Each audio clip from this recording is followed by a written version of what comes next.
तो दोस्तों विशाल mega mart ने अपने क्वार्टर टू के नंबर को डिस्क्लोज कर दिया है। तो चलिए देखते हैं क्या है क्वार्टर टू के नंबर्स के अंदर। डाटा मिलियंस में मैं आपको क्रोस में बता रहा हूँ।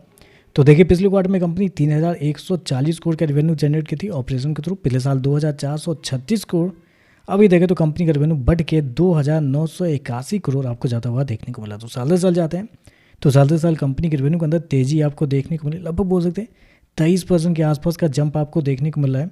जबकि क्वार्टरली बेस पे जाते हैं तो क्वार्टरली बेस पे कंपनी के रेवेन्यू के अंदर गिरावट आपको देखने को मिली। लगभग 6% के आसपास की गिरावट आपको देखने को मिले। तो कंपनी का रेवेन्यू क्वार्टरली बेस पे देखें तो गिरता हुआ देखने को मिला है, जबकि साल से साल आपको बढ़ते हुए देखने को मिला है। हालांकि याद रखिएगा इनके जो बिजनेस होते हैं वो सीजनेबल होते हैं, तो ऐसे में आपको साल से साल चेक करना चाहिए।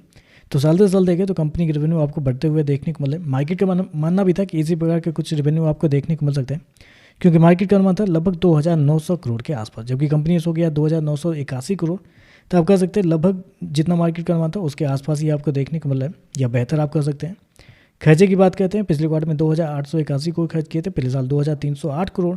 अभी देखें तो कंपनी खर्चे 2797 करोड़ आपको जाता हुआ देखने को मिल रहा है। तो खर्चे देखें तो खर्चे आपको हालांकि ज़्यादा देखने को मिले, जो कि मार्केट को लग भी रहा था कि खर्चे थोड़ा सा ज़्यादा रहेंगे, क्योंकि कॉस्ट ऑफ मटेरियल देखते हैं तो आपका रेवेन्यू गिर रहा है, लेकिन कॉस्ट ऑफ मटेरियल देखते हैं तो लगभग 28% के आसपास का जंप है। तो कॉस्ट ऑफ मटेरियल आपको साल क्वार्टरली बेस पर बढ़ता हुआ देखने वाले, जबकि कंपनी के रेवेन्यू गिर रहा है, जो मार्केट को लग भी रहा था कि ऐसा ही कुछ आपको देखने को मिल सकता है।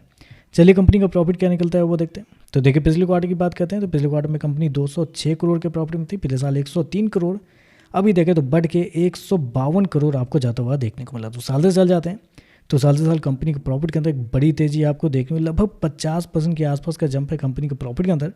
क्वार्टरली बेस पे जाते हैं तो क्वार्टरली बेस पे गिरावट आपको देखने को मिल रही है, लेकिन मैंने ऑलरेडी आपको बताया कि आपको साल से साल ही ज़्यादा जज करना है। तो साल से साल देखें तो कंपनी के प्रॉफिट के अंदर बड़ी तेजी देखने को मिले। बड़ी इसलिए कर सकते हैं क्योंकि मार्केट का अनुमान इतना नहीं था। मार्केट का अनुमान था कि कंपनी का जो प्रॉफिट है वो लगभग 140 करोड़ के आसपास आते हुए देखने को मिलेंगे, लेकिन यहाँ पे देखें तो 152 करोड़ का देखने को मिल रहा है। तो प्रॉफिट देखें तो प्रॉफिट मार्केट के अनुमान से बेहतर आपको देखने को मिल रहा है। चलिए कंपनी का मार्जिन क्या है वो भी देख लेते हैं। तो पिछले साल कंपनी का मार्जिन 4.31% के आसपास था। पिछले क्वार्टर की बात करते हैं तो पिछले क्वार्टर में 6.55% के आसपास, जबकि अभी देखें तो कंपनी का मार्जिन बढ़ के 5.10 देखने को मिला। तो साल से साल देखें तो कंपनी का मार्जिन आपको बढ़ते हुए देखने को मिला है। मतलब साल से साल नंबर अच्छे देखने को मिला और एस्टीमेट से बेहतर भी आपको देखने को मिला है। ईपीएस देखते हैं, पिछले क्वार्टर में 45 पैसे, पिछले साल 23 पैसे, अभी देखें तो बढ़ के 33 पैसे आपको जाता हुआ देखने को मिला है। तो ओवरऑल अगर देखा जाए तो साल से साल तो नंबर अच्छे देखने को मिले। कंपनी के रेवेन्यू प्रॉफिट दोनों के अंदर तेजी है, कंपनी के मार्जिन बढ़ रहे हैं और जितना मार्केट का अनुमान था उससे बेहतर कंपनी के नंबर आपको देखने को मिले। तो बाकी देखते हैं मार्केट इस पर कैसे रिएक्ट करता है। वीडियो पसंद आए तो लाइक कीजिएगा, साथ में साथ चैनल को सब्सक्राइब जो कीजिएगा। धन्यवाद।